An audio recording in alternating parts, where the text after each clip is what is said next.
I'm Olivie Blake, the author of Masters of Death, which is out now, and I thought I would just talk to you a little bit about the mythologies that I used and that were inspiring to me in this book. So the first one that comes to mind is Viola Marek, who is an Aswang, which is a type of vampire from the Philippines. I am biracial Filipino, and an Aswang is something that, like, my mother is terribly afraid of. They're shape-shifting vampires, so it's a very different lore than the, Dracula type of vampire. And they can shapeshift into a few different creatures. Vi turns into a cat. It's something that happens at night, and sort of the folklore around Aswangs is that they eat unborn babies.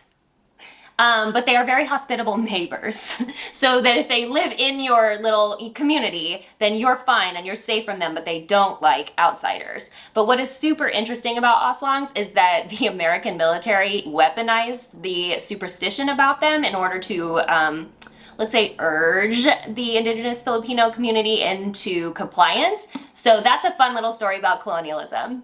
And then there is Iðunn, who is the Norse goddess of, I think, technically the goddess of youth, but I kind of came around this backwards. I already knew that I wanted a character who was not just naturally immortal, and so that's what led me to Norse mythology. There are no actual immortals in Norse mythology. They consume these golden apples that Iðunn grows, or is kind of held captive by. She was placed there by her husband. You know how it is. We're really getting into the deep stuff here with mythology. So the golden apples in Norse mythology are what keep the various gods young until sort of the end of the world. I think some of that has been covered by Marvel, so maybe you know some of it.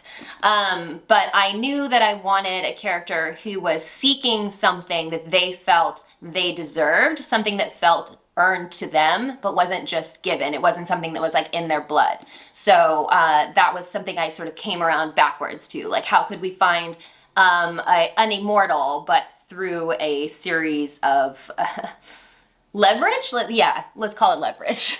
Persephone is a big one. Persephone is like very major in the zeitgeist right now, / a lot of the time, I think. I think we kind of moved from paranormal romance to like these many retellings of Persephone because we can make Hades hot. I mean, Hades is a wife guy. That's fun. I've worked with Persephone a few times in fiction just because it's like relatively known. I mean, like, Persephone is how we learn not to take food from the underworld, which is a really important lesson. And it was just something I thought it would be kind of funny to use her as a person that Brant, the character who can travel through all the other worlds, has met and has made an arrangement with.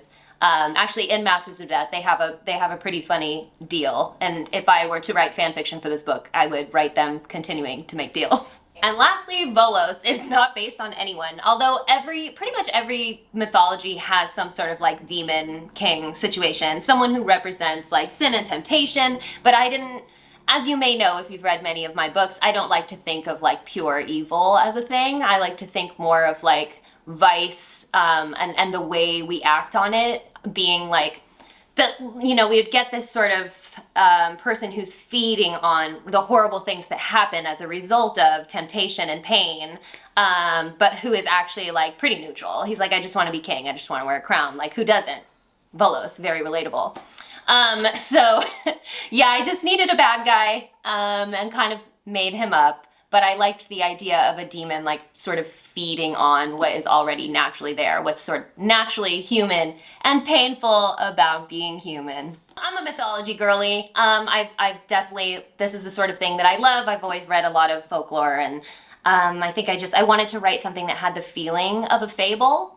And I guess the only other significant thing, which is not mythology, but is the Godson of Death story. I originally read Godfather Death is the title of the story by the Brothers Grimm, and it ends very differently, but I really liked the idea. The sort of impetus of the story is that these, peasants who are dying and they need to pass their son off to someone, they don't want to give it to an angel or a devil.